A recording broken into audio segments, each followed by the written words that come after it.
Salut à tous. Un hélico pour se rendre sur la Croisette, c'est ainsi que les plus grandes stars arrivent au Festival de Cannes. Le 19 mai prochain sera remise la fameuse Palme d'Or. L'Australienne Cate Blanchett, actrice oscarisée engagée et résolument féministe, préside le jury. Voici son portrait. À 48 ans, Cate Blanchett est l'une des actrices les plus connues au monde. Elle a travaillé avec les plus grands, de Martin Scorsese à Steven Spielberg. Mais au-delà du glamour et des paillettes, Cate Blanchett est aussi exigeante et engagée. Votre rôle en tant qu'acteur n'est pas d'être poli. Votre rôle, c'est de provoquer. Vous n'êtes pas là pour être aimé. Je veux dire, certaines personnes détesteront ce que vous faites, autant que d'autres aimeront. Mais l'idée, c'est de faire réagir. Née à Melbourne, en Australie, Cate Blanchett fait ses débuts aux États-Unis en 1997, dans le film Paradise Road. Un an plus tard, c'est grâce à son interprétation de la reine Elisabeth qu'elle décroche sa première nomination aux Oscars. Elle n'a alors que 29 ans. Mais ce n'est qu'en 2005 qu'elle remporte une statuette, celle du meilleur second rôle féminin pour Aviator de Martin Scorsese. En 2007, elle fait l'unanimité en incarnant la légende de la musique, Bob Dylan. C'est finalement grâce à son interprétation dans Blue Jasmine de Woody Allen qu'elle gagne son deuxième Oscar en 2014.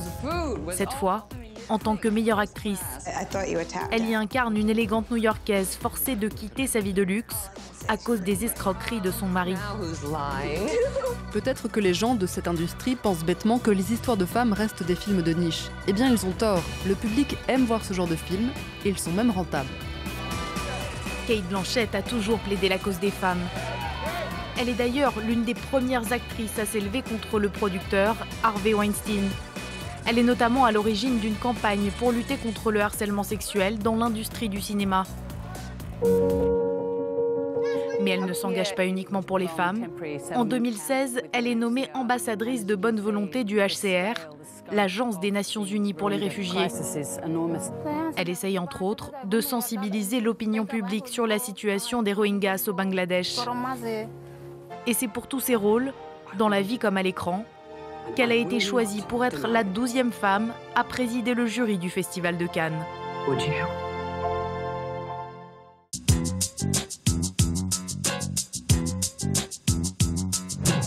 Et voici les locaux de France 24 pendant les 2 prochaines semaines. On vous dira tout sur les films et les stars. Et regardez cette vue exceptionnelle sur la montée des marches. Le bal a été ouvert par les 2 acteurs les plus glamour du moment, Penélope Cruz et Javier Bardem.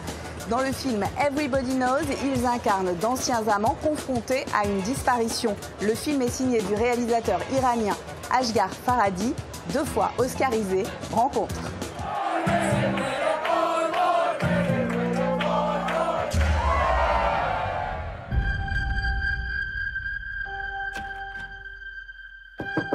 Paco, ven. Hacer algo, por favor. ¿Qué pasa? Le ha pasado algo anoche. Tú no viste a nadie sospechoso. Debían de tener a alguien entre los invitados. Llama a Alejandro y que venga lo antes posible. ¡Mi hija! Déjenme decidir qué hay que hacer. Antonio, vale, ya está. Déjame en paz. Bonjour Asghar Farhadi. Bonjour. Votre équipe est la première à être sous les feux des projecteurs pour ce 71e Festival de Cannes. Vous avez déjà monté ces marches. Quelle impression cela fait? Je suis très heureux que mon film soit en compétition. Ça a beaucoup de sens pour moi, car c'est un film que j'ai réalisé dans une langue et une culture différentes. Et donc, bien plus qu'avec mes autres films, j'étais inquiet de savoir quel serait l'accueil de celui-ci. Et ce film, Everybody Knows, a été entièrement tourné en espagnol avec le couple de stars à la vie comme à l'écran, Penélope Cruz et Javier Bardem. Pourquoi votre choix s'est-il porté sur eux? Dès le départ, j'ai commencé à penser ce scénario avec ces deux acteurs-là en tête. Ça n'a pas été très compliqué de calquer mes personnages sur eux, car ils sont tellement sympathiques que le spectateur peut s'identifier à eux et se sentir proche dès les premières minutes. C'était quelque chose d'essentiel pour moi. Il me fallait des acteurs qui soient chaleureux.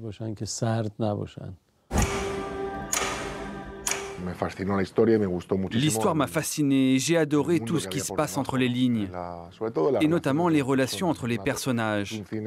Comme dans toutes les histoires d'Asghar Farhadi, ce film s'intéresse au rapport humain, à la façon dont les différentes personnalités interagissent, comment le passé se rappelle à nous et comment ce qui est arrivé il y a des années peut avoir un impact sur le présent.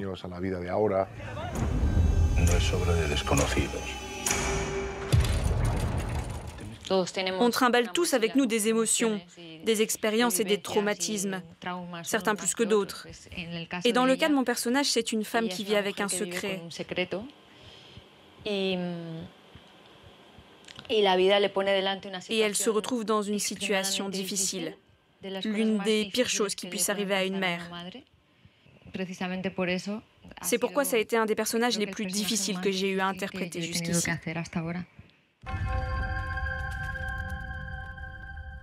Vous dites que vous partez d'une image pour construire un film. Qu'est-ce qui vous a inspiré cette fois-ci ? La première étincelle qui a provoqué ce film provient d'un voyage en famille, il y a 15 ans, dans le sud de l'Espagne. Sur un mur, j'avais aperçu une affiche qui montrait un enfant disparu. Cette photo a été pour moi le point de départ de cette histoire. C'est votre deuxième film tourné hors d'Iran après une séparation. Pour autant, vous continuez à produire pour la télévision iranienne.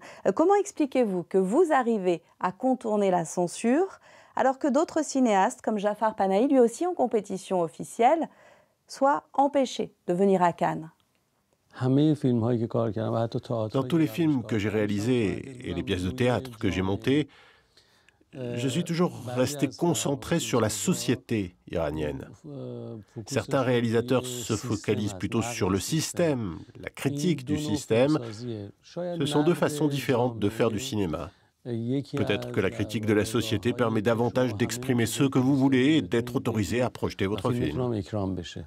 Vous avez gagné 2 Oscars, un pour une séparation et l'autre pour Le Client. Et lorsque vous avez gagné cette prestigieuse récompense pour Le Client, vous n'êtes pas allé chercher votre statuette. Est-ce que vous en voulez toujours à Donald Trump d'avoir promulgué ce décret interdisant l'entrée aux États-Unis aux ressortissants iraniens ? Je ne suis pas fâché, mais j'ai trouvé cette attitude profondément discriminatoire. Partout dans le monde, y compris dans mon pays, les personnes qui jugent les êtres humains à leur apparence ont ce même mode de pensée. C'est ce raisonnement-là qui me pose problème, qu'il soit tenu par le président américain ou par un compatriote iranien. En 2013, votre film Le Passé a fait remporter le prix d'interprétation féminine à Cannes à Bérénice Bejo. 3 ans plus tard, en 2016, Le Client a reçu le prix du scénario et le prix d'interprétation masculine pour Shahab Hosseini. Quel parcours souhaitez-vous pour Everybody Knows ? Je ne peux pas prédire ce qui va arriver, mais j'ai pris tellement de plaisir à réaliser ce film et à travailler aux côtés de mon équipe. Tout ce qui peut arriver de plus, c'est cadeau.